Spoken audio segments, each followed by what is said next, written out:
Trump administration has officially unveiled what they're calling their Taxpayer First budget proposal, a $4.1 trillion plan which includes huge boosts to military and national security spending, large tax cutting, mostly to the wealthy, and to pay for both big cuts to a bunch of government programs, including nearly a third from the Environmental Protection Agency, 18% from the National Institutes of Health, 11% from the National Science Foundation. The head of the Office of Management and Budget says the math on this is simple. It's all about balance. I think for years and years, we've simply looked at a budget in terms of the folks who are on the back end of the programs, the recipients of the taxpayer money, and we haven't spent nearly enough time focusing our attention on the people who pay the taxes. We're no longer going to measure compassion by the number of programs or the number of people on those programs, but by the number of people we help get off of those programs. By those programs, he means so-called safety net programs. And among the proposed cuts over the next 10 years in them are $200 billion from Supplemental Nutrition Assistance Program, that's called food stamps, $616 billion from children's health insurance, $610 billion more on top of the health care cuts to Medicaid, plus cuts to temporary assistance to needy families, the Social Security Disability Program, subsidized student loan programs, and a call to end federal funding by 2019 for the National Endowment for the Arts, the National Endowment for the Humanities, and the Corporation for Public Broadcasting, which helps fund GBH program. But what will all these indecipherable numbers mean in real terms for people here in Massachusetts? Joining me to discuss are Boston Globe columnist and ideas editor Dante Ramos. Dante, good to see you. Lynn Nicholas is president and CEO of the Massachusetts Health and Hospital Association. Hi there, Lynn. And Joe Malone is a former Massachusetts state treasurer, longtime Trump supporter. Joe, it's good to see you, too. Thanks for being here. Dante, it's too early to get a sense of what the impact of this would be should it become law?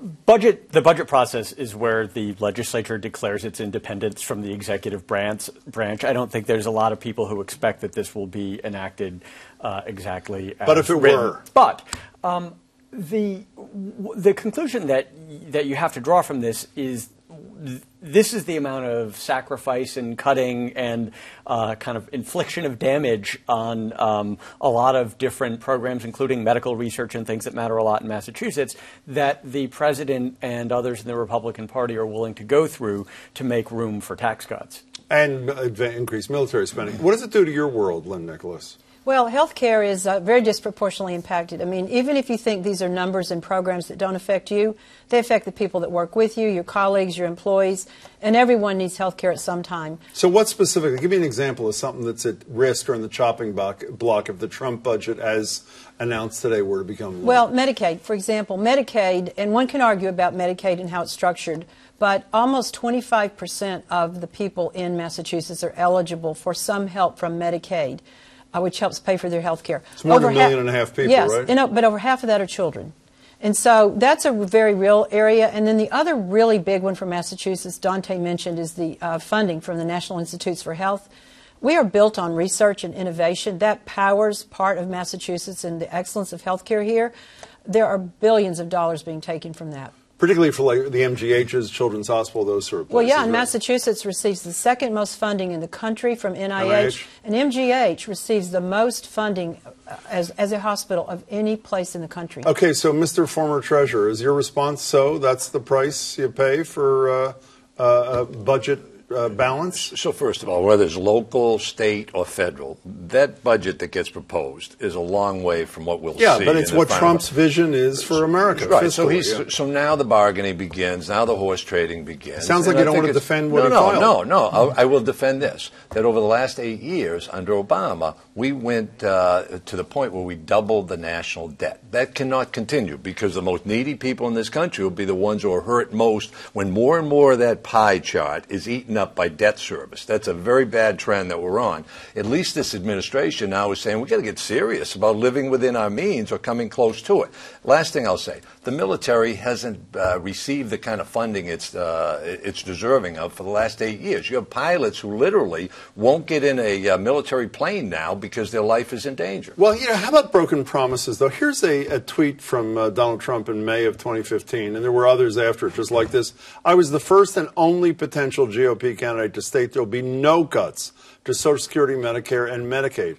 By the way, and his Secretary of Agriculture 5-6 days ago said no cuts to food stamps. Well, there are deep cuts to food stamps. There are deep cuts to Medicaid. Do they care? You care? Do other Trump supporters care about promises broken or no? I do, and I don't defend that. He made promises during the campaign. He should keep those promises. However, this is what ended up happening. He went before Paul Ryan, who was a real hawk on cutting and living within one's means, and said, you got to go after the entitlements. And they did. Speaking of Ryan, I mean, I want to get back. Dante, you started by saying this is the price you pay for tax cutting. But here, Paul Ryan echoes something that was said by Joe Malone. He thinks it's something else that he wants to achieve, not just tax cutting. Here's the Speaker of the House. We finally have a president who's willing to actually even balance the budget. Clearly, Congress will take that budget and then work on our own budget, which is the case every single year. But at least we now have common objectives. So he's basically saying, I mean, there's different philosophies. Some people believe you need to balance budgets, like Donald Trump. Some people believe you got to spend your way out of crises like this. If you believe in balanced budgets like Trump does, there's going to be pain, right? Sure. I do not believe that this is really a good faith effort to balance the budget, and I think Paul Ryan knows better than what he just said. I mean, look, the budget is based upon growth projections of something like 3% a year over 10 years, which nobody thinks is realistic. That's sort of like the state Senate budget in Massachusetts, by the way, the exact same fiction, isn't it? But that's the thing. You know, we can't have budget plans that are based on pure fiction, and this really is. I mean, there's... So you just think it's an ideological statement, sort of like placing a marker kind of thing? Is that what you think? I think it's placing a marker. I think it also... President Trump faced a choice between his base, which cares about things like Social Security and Medicaid, and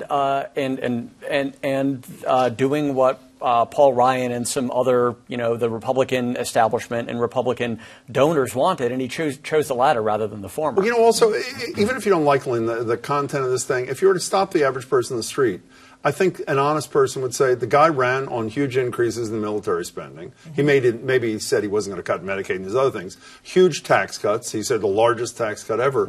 So for better or worse for your industry, he's given the people what he promised to give them, isn't he? Isn't that what? Well, I think that his this budget is like a giant, humongous tweet, and most of his tweets have proven not to be realistic anyway, right? So when he said that he's going to put in a better health care system and then later said, gosh, who ever knew it was this complicated?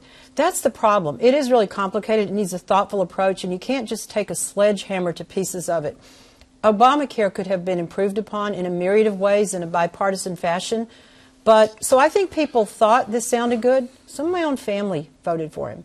And now they're realizing, uh-oh, this is really going to affect me in a negative way, and it's going to affect my kids. So, we just need a different approach than this. Is he in your family or no, Joe Malone? Yeah, down Tennessee. But I want to get back to the tax cutting thing that Dante started this conversation with. You ran for office. You remember those thrilling days of yesteryear? I remember your days with Barbara Anderson when the debate was I remember similar. her. I don't remember you. But in any case... So you go, tell me how you go out, make a pitch to a voter, say, by the way, because I want to balance the budget in Massachusetts, I'm running for treasurer and I'm running for governor, as you did. I got to cut this program and that program. Oh, I forgot to tell you, I'm also going to have massive tax cuts for the rich. Tell me how you sell that to the American people. I don't care who they voted for. So the sale is that we've had an average over the Obama years of 1.9% growth. Okay, now the average voter is going to really relate to that, right? No, we're saying we have to hit the 3% mark here. How do you stimulate the economy so that you get to that 3% mark? And the way in which you do it is tax cuts and reduce regulations. When's that worked before? It worked with JFK and it worked with Ronald Reagan. Well, I'm not sure it worked with Ronald Reagan at all. I mean, that is what do you give your mouth as like open? No, I was just going to say, look, the Republican Party is ideologically committed to tax cuts. There's no level of taxes that they'll say, okay, then we should stop cutting here. The tax rates now are lower than they were under JFK and under Reagan, and so there's a point where further tax cuts, whatever stimulative effects they might have had, they don't have once the tax level gets as low as it is now. Can I go down the list for you for a second? Does this put pressure on Charlie Baker? I mean, Charlie Baker immediately jumped into the breach, if that's the proper expression, Planned Parenthood. If that was being cut in the American Health Care Act or whatever, we're going to fill in that gap. We'll attempt to fill in health care. If there are deep cuts, even if it's only a variation on this theme, Does it put pressure on a Republican governor who's been critical of a Republican president to try to fill those holes, or you just scream at Washington? I think that this budget plan is sufficiently unrealistic that it doesn't put a ton of pressure on Baker. But whatever the outcome is not going to be great. I mean, this is not going to be a budget that Massachusetts is going to be celebrating, regardless of what its final form is, wouldn't you think? Sure, but does this budget mean that Baker will, yell at Washington and get something out of it? I don't know. It seems out of character, and I'm not sure. And I'm not sure that the public would necessarily connect them. Are you going to ask him for more? I mean, there are going to be health care cuts. No, I'm going to ask. I think where he will come from is he will get in the corner and he will fight to the death in terms of the Medicaid program, because the Commonwealth has decided that millionaires and people who have money don't need tax cuts. People who can barely put food on their table need tax cuts. They need help. And so the Medicaid program is one where if we can't resolve it with the federal dollars, over 52% of the money that we get for Medicaid comes from the feds. So if he doesn't have that, he's going to have to scream at Washington. The state can't even balance the budget now. Without that money, we are toast. 15 seconds on the pressure on Beacon What Hill. my two friends are suggesting here, by the way, is Baker stand up and say, let's keep the status quo, which would mean in 8 years, our defense budget would even be worse in terms of what we're doing for our military, and we'd have a $40 trillion debt. You want to keep the status quo? I don't think so. We got to go. Dante, it's good to see you. Good to be here. Lynn, thank you as well. James. Here's my Melania Trump imitation. It was pretty good, didn't you think? Less than a day after the Washington Post first reported Donald Trump asked the heads of national intelligence and the NSA to push back against an FBI investigation into possible collusion between his campaign and Russia, both took to Capitol Hill. Here's the Director of National Intelligence, Dan Coates, testifying before the Senate Armed Services Committee in part about that report. I don't feel it's appropriate to characterize discussions and conversations with the President. My role and the role of the Director of National Intelligence is to provide information. Any political shaping of that presentation or intelligence would not be appropriate.